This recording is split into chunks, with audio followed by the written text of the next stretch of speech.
Closely monitoring events this week at the General Assembly is a group inspired by Catholic teaching. World Youth Alliance traces its beginnings to a UN conference nearly 20 years ago. Joining me now from New York City, where he's attending the UN General Assembly, is Lord Leomer, Pomperada, president of the World Youth Alliance. Lord, welcome to the program. Good evening. Thank you for having me today. Your group's mission is guided by the dignity of the human person. Tell us what that means, how it shapes your work at the UN. The World Youth Alliance represents over 1 million young people in over 160 countries who are committed to defending the dignity of the person through policy and culture.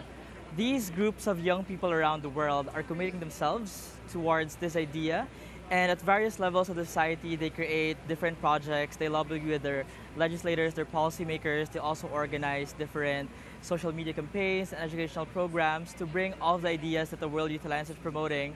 The idea of the dignity of the person, the family is the basic unit of the society, and integral development. And our members, wherever they are, from Nigeria, Croatia, Morocco, the Philippines, wherever, they are bringing all this idea and helping young people and even individuals at the policy level around the world understand that it is the dignity of the person that is the basis for human rights, and how we can have these policies enacted at the local level. Tell me exactly what your human dignity curriculum is. And you share that curriculum with children as young as those in kindergarten.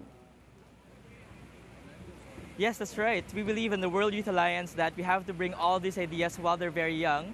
And through the Human Dignity Curriculum program, it's the first program to really have a framework to teach human sexuality within the framework of the whole human person rooted in clear anthropology. So the students are studying persons as subjects and not as objects, human excellence.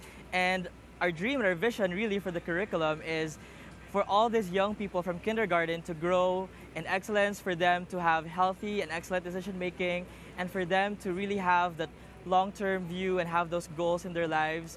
And this has been very evident in the different partner schools that we've had around the world. Children sharing that they're beginning to understand that they're able to learn these ideas and use vocabulary that really helps them to understand more about the anthropology of the human person at a very young age. What is it about sharing the message of human dignity with young children that really can crystallize its impact? What do you hope the impact will be long term?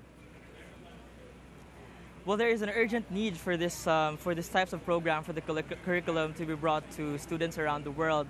One of our students shared with us that I'm beginning to understand that it's through my actions that I reveal my character. And so if I'm a good person, it also inspires others to be a good person to me.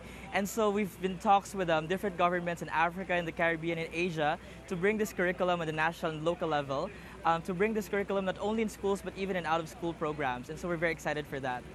Lord Leomer Pomperada, president of World Youth Alliance, get out of the rain, and thank you for joining us. Thank you very much.